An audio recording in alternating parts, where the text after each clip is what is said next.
আজকে আমরা business mathematics চ্যাপ্টারটির matrix অধ্যায়ে যে ম্যাথটি করব সেটি বিবি অনার্স অল ডিপার্টমেন্ট 2014 সাল এবং বিবি অনার্স অ্যাকাউন্টিং ডিপার্টমেন্ট 2021 সালে আসছে। এখানে আমাদের প্রশ্নটাতে বলা আছে এ ট্রাস্ট ফান্ড হ্যাজ টাকা 50,000 that is to be invested into two types of bond. মানে এখানে বলা হয়েছে একটা ট্রাস্ট ফান্ডে 50,000 টাকা দুই ধরনের বন্ডে বিনিয়োগ করা হয়েছে। তো first bond has 5% interest per year, প্রথম বন্ডে ইন্টারেস্ট দিবে বছরে 5% and second bond pay 6% interest per year, দ্বিতীয় বন্ডে ইন্টারেস্ট দিবে বছরে 6% ইউজিং ম্যাট্রিক্স অ্যালজেব্রা। মানে ম্যাট্রিক্স অ্যালজেব্রা ব্যবহার করে determine how to divide 50,000 among two types of bond. মানে দুইটা বন্ডে কত টাকা বিনিয়োগ করা হয়েছে সেটা দেখাইতে বলছে। মানে প্রথম বন্ডে কত টাকা, দ্বিতীয় বন্ডে কত টাকা বিনিয়োগ করা হয়েছে সেটা বের করতে বলছে। so as to obtain an annual interest of টাকা 2780। দুইটা বন্ডের মোট সুদের পরিমাণ হচ্ছে 2780 টাকা। তো আমাদের কোন বন্ডে কত টাকা বিনিয়োগ করা হয়েছে সেটা বের করতে বলছে। তো সেটা বের করার জন্য ম্যাট্রিক্স অ্যালজেব্রা ব্যবহার করতে বলছে। আমরা এখানে আগে প্রশ্নটাতে ল্যাট দিয়ে পাই, let first bond invested, first bond invested. তো আমরা লিখলাম প্রথম বন্ডে বিনিয়োগ করা হয়েছে x টাকা। তো সুতরাং সেকেন্ড বন্ড ইনভেস্টেড। তো দেখো দুইটা বন্ড মিলে 50,000 টাকা বিনিয়োগ করছে। তো একটা বন্ডে যদি x টাকা বিনিয়োগ করা হয় তাহলে দ্বিতীয় বন্ডে হচ্ছে মোট বিনিয়োগ যদি 50,000 হয়, 50,000 থেকে x বিয়োগ করলে দ্বিতীয় বন্ডের বিনিয়োগটা আসবে। তা আমাদের যেহেতু ম্যাট্রিক্স অ্যালজেব্রা ব্যবহার করতে বলছে, তা আমরা ম্যাট্রিক্স অ্যালজেব্রা ব্যবহার করে এখানে যদি লিখি, এখানে আমরা যে কাজটা করতে পারি সেটা হচ্ছে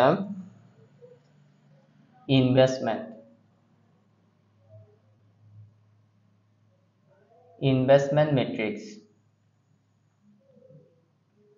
এটাকে এ দ্বারা যদি প্রকাশ করি তাহলে ইনভেস্টমেন্টটাকে আমরা যদি এখানে সারি আকারে লিখি x, এখানে লিখলাম 50,000 মাইনাস x, এটাকে আমরা ইনভেস্টমেন্টটাকে ম্যাট্রিক্স আকারে, ম্যাট্রিক্স এসেট আকারে প্রকাশ করলাম। তারপরে ইন্টারেস্ট রেট ম্যাট্রিক্স বি আকারে প্রকাশ করলে, তো ইন্টারেস্ট রেটটাকে আমরা কলাম আকারে প্রকাশ করব। কেন কলাম আকারে প্রকাশ করতেছি একটু পরে বলতেছি। দেখো ইন্টারেস্ট রেটটা হচ্ছে প্রথম বন্ডের ইন্টারেস্ট রেট 5% মানে 0.05, দ্বিতীয় বন্ডের ইন্টারেস্টটা হচ্ছে 0.06। তো এটা মূলত আমরা গুণ করার জন্য এটাকে কলাম আকারে লিখছি। আমরা জানি ম্যাট্রিক্সের গুণ করতে হয় সারির সাথে কলাম। তো দেখো আমরা এখন টোটাল ইন্টারেস্টটা আমাদের অঙ্কে দেওয়া আছে 2780 টাকা। তা আমরা যদি প্রথম বন্ডকে প্রথম বন্ডের ইন্টারেস্ট রেট দ্বারা গুণ করি, প্রথম বন্ডের ইন্টারেস্ট আসবে। দ্বিতীয় বন্ডটাকে যদি দ্বিতীয় বন্ডের ইন্টারেস্ট রেট দ্বারা গুণ করি, দ্বিতীয় বন্ডের ইন্টারেস্ট আসবে। আর দুটোটা যোগ করলে টোটাল ইন্টারেস্ট আসবে। তো তখন আমরা প্রশ্নমতে টোটাল ইন্টারেস্ট সমান কত লিখতে পারবো, 2780 টাকা লিখতে পারবো। তো মূলত এই কাজটা করার জন্য আমাদেরকে এই বন্ড, ইনভেস্টমেন্ট আর ইন্টারেস্ট রেটটাকে ম্যাট্রিক্স আকারে সাজালাম। এখন আমরা টোটাল ইন্টারেস্ট বের করব। কি বের করব? Total interest. টোটাল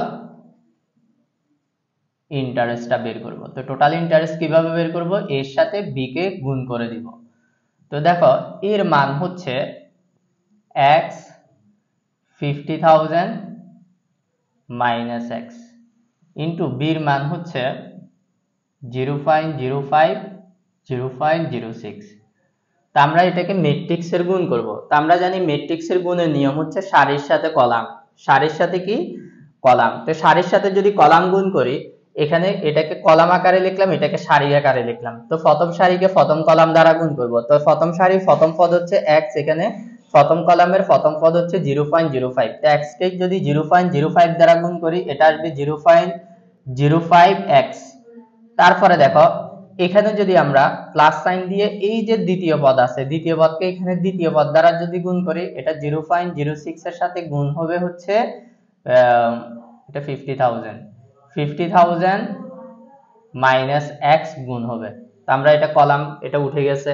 তাহলে এবার দেখো 0.05x আর এটাকে যদি ব্র্যাকেট তুলি তাহলে এখন 0.06 ইন্টু 50,000,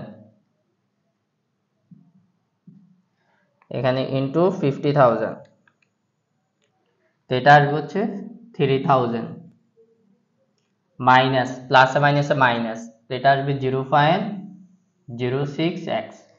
তো এখানে দেখো 3000 মাইনাস 0.01x কিভাবে আসছে, এই যে 0.05x থেকে 0.06x বিয়োগ করলে 0.01x আসবে।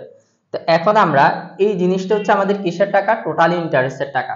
তো আমাদের প্রশ্নে টোটাল ইন্টারেস্টটা দেওয়া আছে, টোটাল ইন্টারেস্ট কত 2780 টাকা। তাহলে আমরা লিখতে পারি according to question, according to question মানে প্রশ্ন অনুযায়ী। তো প্রশ্নের শর্ত অনুযায়ী যদি আমরা এখানে লিখি তাহলে আমরা লিখতে পারি 2780 সমান 3000 মাইনাস 0.01x। তো এটাকে যদি এখন আমরা পক্ষান্তর করি, মাইনাস 0.01x টা ওইদিকে মাইনাস আছে, এটাকে পক্ষান্তর করলে এটা কি হয়ে যাবে, প্লাস হয়ে যাবে। তো 3000 এটার পাশে প্লাস আছে, এটাকে যদি পক্ষান্তর করি তাহলে এটা মাইনাস হয়ে যাবে। তো এখানে যদি আমরা ক্যালকুলেশন করি 0.01x, এটাকে এখন আমরা 3000 থেকে কত মাইনাস করব, 2780 টাকা মাইনাস করব, তাহলে এটা হবে 220 টাকা। তো x ইজ ইকুয়াল টু, এটাই পাশে গুণ অবস্থায় আছে, এটাকে পক্ষান্তর করলে ভাগ হয়ে যাবে 0.01। তো খেয়াল করে দেখো, এটাকে যদি আমরা ভাগ করি, ভাগ 0.01, তাহলে এটা আসবে 22,000 টাকা।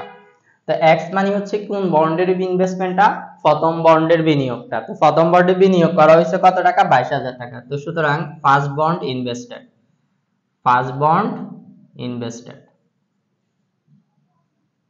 ফার্স্ট বন্ড ইনভেস্টেড ইজ টাকা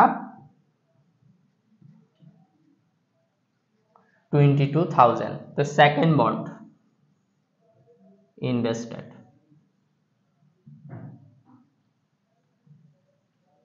ইজ, তো দেখো এখানে টাকাটা যেভাবে বের করব সেটা হচ্ছে সেকেন্ড বন্ডে ইনভেস্টেড বের করার সূত্র হচ্ছে 50,000 মাইনাস x।